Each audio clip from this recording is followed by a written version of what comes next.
So here we will do a demonstration on the working mechanism of proof of sense blockchain network. So these are the workflow of the consensus algorithm. So we have divided it into 5 major steps. So in step 1 we have the our sensing enabled blockchain nodes. So these nodes generate keys and sign them and then transmit them in this step 2. So here you can see our test bed. So here we have 4 nodes. Each node have a processing unit and a spectrum sensor. So here the processing unit is a Raspberry Pi 4 device and the spectrum sensor is a HackRF1 SDR. So SDR is a radio communication device that let us do implementation by means of software compared to traditional hardware-based implementations. So SDRs provide us with several benefits such as flexibility, rapid prototyping, and it's also easy to update, and also it reduces the deployment cost. So in this project we have used HackRF SDR. It's a budget SDR. So to do the software development in SDRs, we can use the free development kit GNU Radio. So it let us create a flow diagram using signal processing blocks to implement the workflow we want. Next, in the step 2, we transmit keys. So and then in the step 3, we receive these keys. So we can show this using a simulation. So here in GNU Radio, we are doing a key transmission and receiver simulation. So here we are first giving our keys to a tag stream, and then we add some headers, and then we use a constellation modulator block to do BPSK transmission, and then we have the model the channel using the channel model block, and then we have some blocks at the receiver end to recover clock and to get rid of inter-symbol interferences and do different kind of error correction and reconstruct what we are receiving. So if we run this simulation, we can see what the receiver is receiving. So it's spread all over the IQ plot due to the channel effect, and then once we do the error correction, we can get a clear signal. Since we are using BPSK modulation, this is what we expect. So if we see the data we are receiving, so here you can see we are receiving keys from 3 nodes. So these keys, then the blockchain client used this to generate proofs associated with the proof of sense consensus mechanism.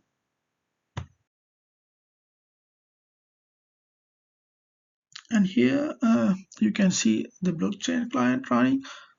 So this blockchain client collect these keys and generate the proofs. So here you can see we are using 4 nodes and we have set the threshold to 3.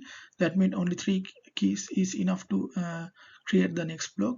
So when it has enough blocks, the node will mine the next block.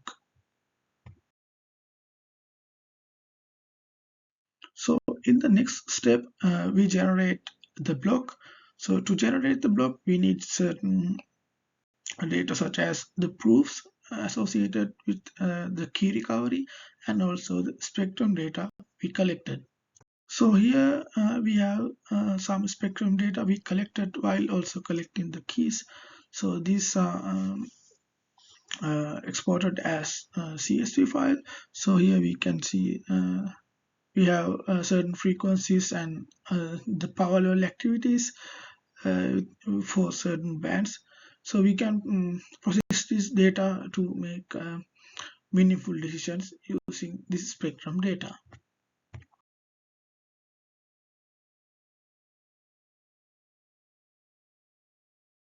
We can also plot this data similar to spectrum analyzer. So then we can see visually which bands have activities and the power levels of the activity in each band. So, and in this 5th step, we do the verification process. So once a node create the block and transmit it to other nodes, So other nodes will verify this block themselves before they add it to their local chain.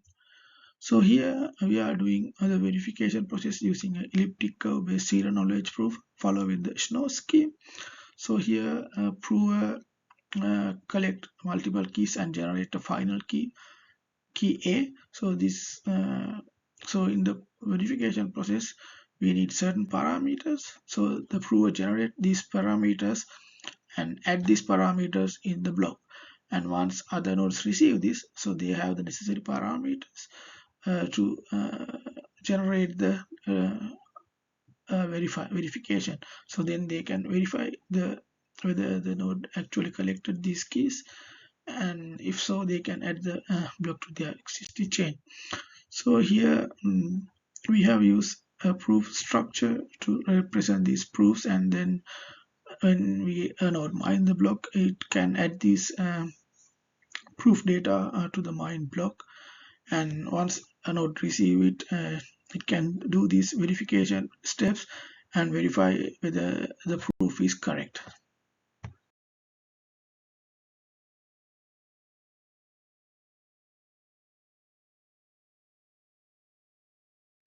So now we can see how the proofs and data is added to the chain.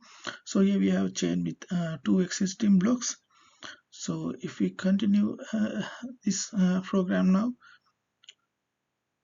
we can see at the mining stage the blocks the miner create a new block with this proof. So here we have point A and some scalars and some other points. So these are points on elliptic curve.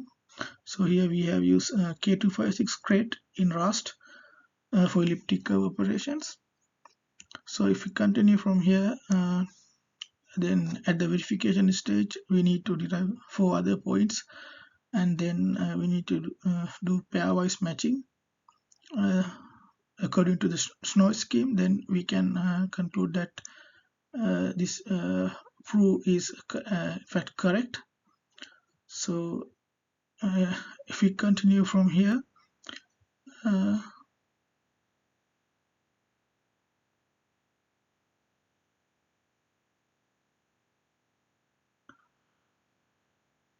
so here now we have 3 blocks. That means the new block is added to the chain. So if we expand this block, we can see the data index, timestamp, proof, previous hash, and some sample data. And inside proof we have these 4 parameters, and these are basically elliptic points. So we have x coordinate, y coordinates, and data like that.